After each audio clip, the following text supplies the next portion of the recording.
Halo, perkenalkan nama saya Edwin Cantika Dewi. Saya dari 10 IPS 2. Malam ini saya bersama seorang perawat dan saya akan mewawancarai untuk tugas berdikari. Mbak Inka, silahkan perkenalan diri.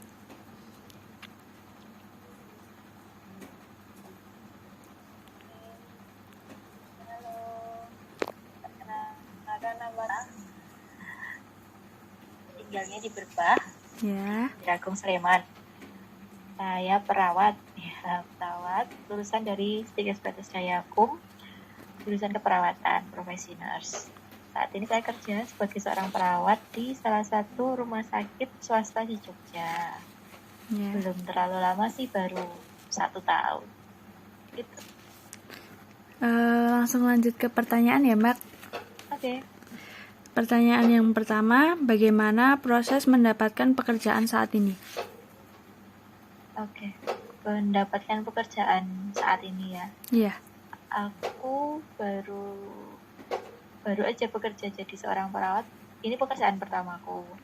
Sebelumnya, pas kemarin aku lulus pendidikan profesi nurse atau perawat itu, aku nggak langsung kerja jadi perawat sih, jadi pengasuh anak dulu, daycare. Terus sambil menunggu STR atau istilahnya surat izin untuk bekerja sebagai seorang perawat yang legal, yang sah, itu kan harus nunggu dulu.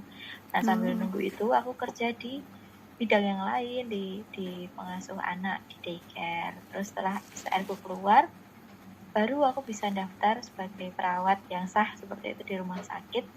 Terus aku cari-cari lowongan kerja, dapet deh di rumah sakit sebut aja ya. Oh ya. Di rumah sakit apa di Jogja. Terus aku daftar, ikut seleksi, administrasi, wawancara. Terus akhirnya puji Tuhan keterima sampai sekarang. Ya. Oke, langsung lanjut ke pertanyaan kedua. Lalu usaha apa yang dilakukan untuk meraih cita-cita atau harapan? Usaha untuk meraih cita-cita atau harapan, apa ya? Belajar sih yang utama kalau menurut aku. Belajar dan tidak pernah menyerah. Dua hal itu sih yang penting. Jadi kayak misal aku jadi seorang perawat, cita-citaku jadi perawat. Belajar, aku harus berusaha dan tidak menyerah untuk aku ngerti banyak hal, belajar banyak hal.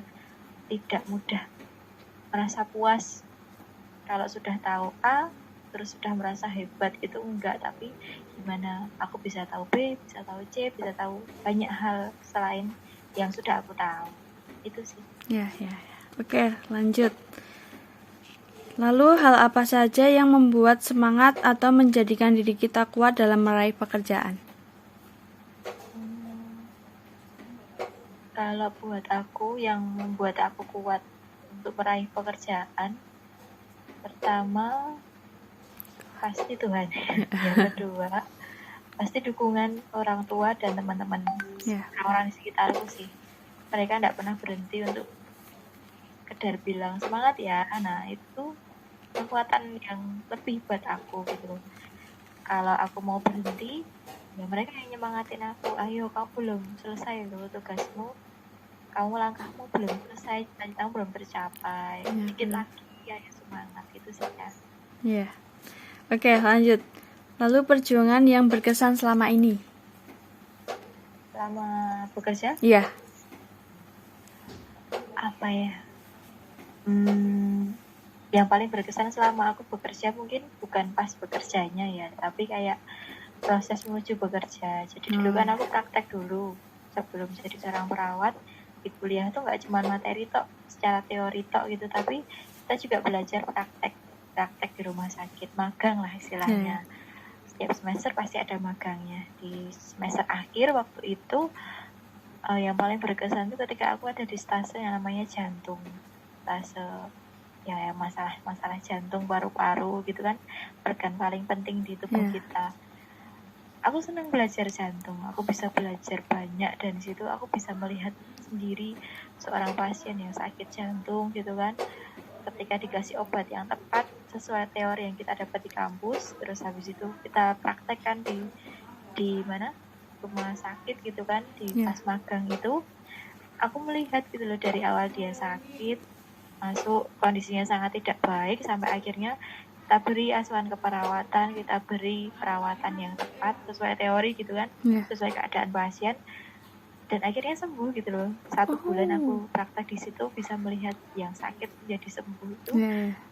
berkesan banget buat aku. Ya, benar. Ya, benar. Oke, lanjut. Lalu, bagaimana ritme atau jam masuk kerja sampai pulang kerja? Jam masuk kerja sampai pulang kerja. Kerjaan gue yang sekarang ya, Jaya. Iya. Kan di rumah sakit. Ya, kalau di rumah sakit itu untuk perawat sistemnya tuh shift-shiftan. Iya. Jadi ada shift pagi, sore, sama malam.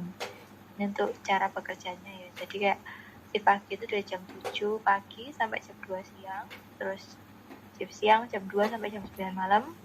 Shift malam jam 9 malam sampai jam 7 pagi besoknya. Gitu. Terus ritmenya ya kita udah ada apa ya istilahnya kebiasaan di setiap shift gitu loh.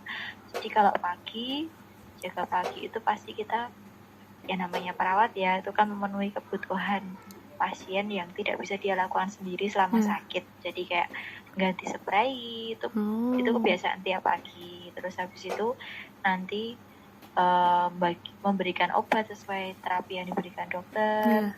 Terus mengkaji keluhan pasien ya, setiap hari, setiap shift bahkan kita update keluhannya pasien itu apa aja sih gitu. Terus nanti sore, kalau jaga sore kita pasti memandikan pasien, bantu pasien mandi juga. Terus kalau malam ya kita cek infus gitu kan sebelum mereka tidur. Kalau ada obat malam ya kasih obat malam. Terus nanti pagi jam 5 udah memandikan lagi. Jadi pasien tuh di rumah sehari mandi 2 kali kalau misalnya sehat gitu kan. Kita orang sehat sehari mandi 2 kali. Kalau orang sakit ya tetap 2 kali gitu. Tidak mengurangi porsi karena kita mau mereka tetap apa ya, kebutuhan fisiknya terpenuhi walaupun mereka sakit. Itu sih. Oh ya. Oke, lanjut. Hal apa saja yang perlu dipersiapkan dalam bekerja?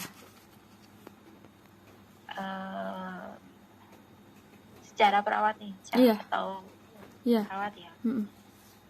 Kalau hal yang dipersiapkan dalam bekerja, khususnya untuk jadi perawat sih, menurut pengalamanku ya, itu teori pasti ya. Istilahnya bekalmu selama kamu kuliah, selama kamu belajar itu pasti sangat diperlukan. Karena kalau udah bekerja itu istilahnya tidak ada waktu lagi untuk kamu buka buku terus sebentar Pak, sebentar ya Pak Bu, dengan pertanyaanmu aku cari dulu di buku. Gitu kan. Nah itu pasti teori. Terus yang kedua itu pasti ya mental kita sih yang dipersiapkan, karena perawat itu akan menghadapi banyak hal, bahkan situasi yang genting atau emergensi, tiba-tiba pasiennya gagal napas. Nah itu tuh mental kita harus dipersiapkan gitu loh, gimana perawat itu harus tetap tenang, tetap cool gitu kan istilahnya. Situasinya tuh panik gitu kan, jangan sampai keluarga pasien ikut panik gara-gara kita panik gitu. Nah itu hal yang harus dipersiapkan sih. Gitu.